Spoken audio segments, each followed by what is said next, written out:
Достар, осы каналға жазылу арқылы сіздер көптеген ағылшынша пайдалы мағлұматтар аласыздар. Және каналға кіріп, подписаться етіп, қоңыраушаны бассаңыздар, сіздер келесі видеоны жіберіп алмайсыздар. 11-ші сабақ. Бұл сабақта біз саналатын және саналмайтын зат есімдерді өтетін боламыз.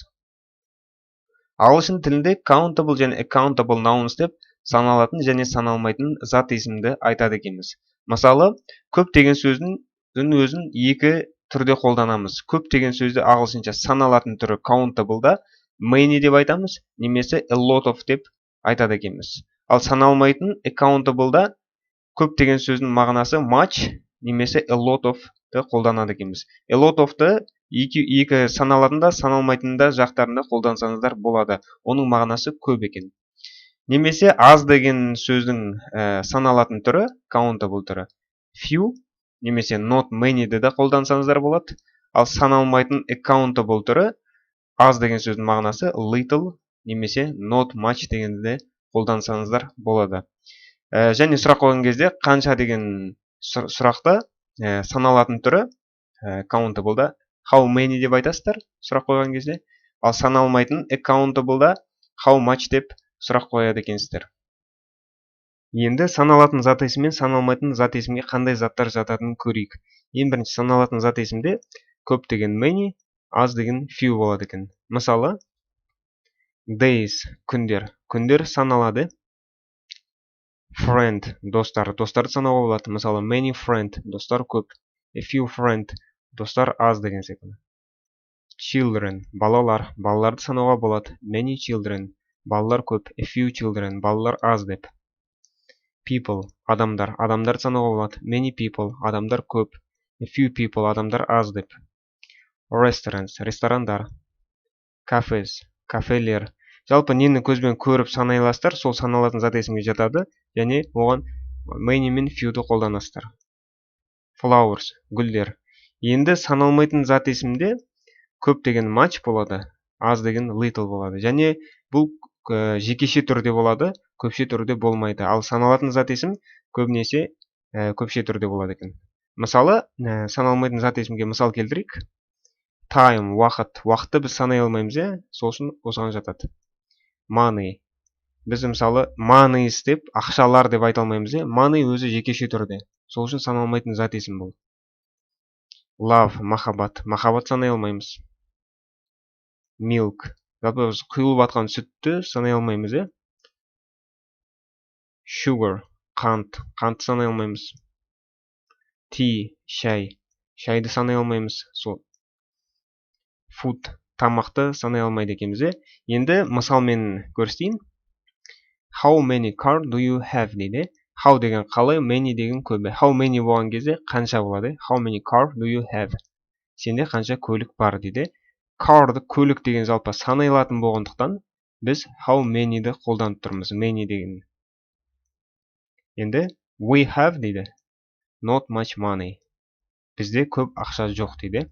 Money-ді саналмайтын зат есім болғандықтан much-ты қолданып тұрмыз. Not much деген көп емес деген мағынаны білдіреді. Do you have many friend? Сенің көп досың бар ма? Жалпы friend деген дос деген сөз, ол саналатын болғандықтан do you have many friend дегенде many деген қолданамыз. Өйткені саналатын зат есім достар санауға болады. Did she drink much tea? Ол қыз дейді, көп шай ішті ме дейді. Жалпы tea бізде саналмайтын шай, саналмайтын зат есім болғандықтан much tea-ді қолданып отырмыз. Did she drink much tea? Ол қыз көп шай ішті ме деп. How much money do you have? Сенде қанша ақша бар дейді. Бағана айтқандай, ақша саналмайтын зат есімге жатқандықтан біз much-ты қолданамыз. How many people are in this room? Бөлмеде қанша адам бар дейді. How many people? People деген адамдар саналатын болғандықтан біз many-ді қолданамыз. How many people are in this room? Бөлмеде қанша адам бар? Тағы да бір мысал, countable nouns деген саналатын зат есім, many деген көп, few деген аз. Accountable nouns деген саналмайтын зат есім, much деген көп, little деген аз екен. Мысалы, I don't have many apples. Менде көп алмалар жоқ дейді. Apples деген алмалар деген саналатын болғандықтан біз many-ді қолданып тұрмыз. Many apples. Келесі. I don't have much time. Менде көп уақыт жоқ дейді. Time деген уақыт саналмайтын зат есім болғандықтан біз much'ты қолданып тұрмыз де. Much time деп. How many lessons do you have? Сенде қанша сабақтар бар дейді. Lessons деген сабақтар деген біз санай алатын болғандықтан біз many'ді қолданып тұрмыз. How many lessons деп. Келесі. How much homework do you have? Сенде қанша үй жұмысы бар дейді. Homework жалпы саналмайтын зат есім болғандықтан біз much'ты қолданып тұрмыз. How much homework деп. Келесі. I have few caps дейді. Менде кепкалар аз дейді. Бас киімдер аз. Жалпы caps деген бас киім саналатын болғандықтан біз few аз деген сөзді қолданып тұрмыз. Few caps деп. Және I have little water. Менде су аз дейді. Бұл жерде water деген саналмайтын болғандықтан су. Біз little water су аз деп қолданып тұрмыз. Little'да. Енді қараңыздар. Many деген көп, much деген көп, a lot of деген сөз бар, ол да көп екен. Бірақ a lot of countable nouns саналатын зат есім және accountable nouns саналмайтын зат есімге де екеуіне де қолданады екен. Мысалы, I have a lot of apples. Менде көп алмалар бар дейді. A lot of көп деген сөз. Енді I have a lot of food. Менде көп тамақтар бар дейді. Екеуіне де қолданады екен. A lot of деп. Сіздерге кішігірім мысал келтіріп кетейін. Countable саналатын затқа не жатады және accountable саналмайтын затқа не жатады. Ең бірінші саналатын затқа eggs жұмыртқалар, banana банан, olive зайтүн, fries фри, burger hot dog, apple алма, carrots сәбіздер, tomatoes помидорлар, watermelon арбуз және саналмайтын затқа milk сүт, flour ұн, salt тұз, sugar қант, jam варенье, meat ет, rice күріш, honey бал, tea шай, cheese сыр, осы заттар жатады екен. Accountable noun list еді. Бұл бізде саналмайтын зат есімдердің тізімі екен. Сіздерге үй жұмысына берейін, бір оқып шығыңыздар, көріңіздер қайсысы саналмайтын зат есім екен. Сосын осыны көріп оқып шыққаннан кейін қалғанның бәрі саналатын зат есім екен. Енді қазір there is бен there are сөздерін өтетін боламыз. Бұл жалпы сөйлемде өте жиі кездесетін сөздер, мағынасы бар екен. Біз білетініздей, have бен have got'ың да мағынасы бар, бірақ екеуінің айырмашылығы қандай десеңіздер, егер бір сөйлемде бір заттың қайда екенін білгілеріңіз келсе, онда there is бен there are'ны қолданады екенсіздер бар ретінде. Мысалы, бір сөйлемді алайық, 4 сөз бар дейік.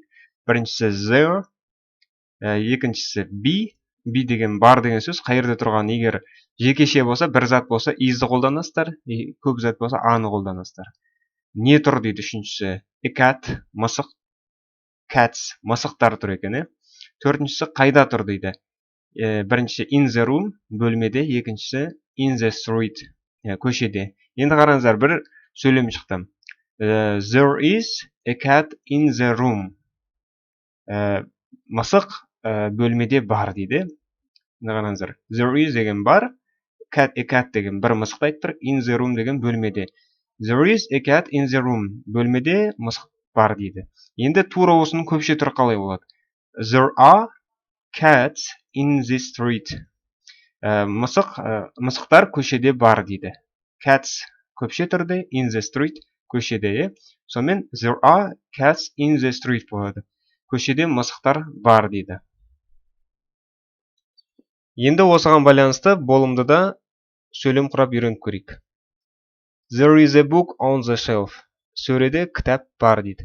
Бұл жерде a book кітап біреу ғана болғандықтан, жекеше түрде болғандықтан, біз there is-ді бар деп қолданып тұрмыз.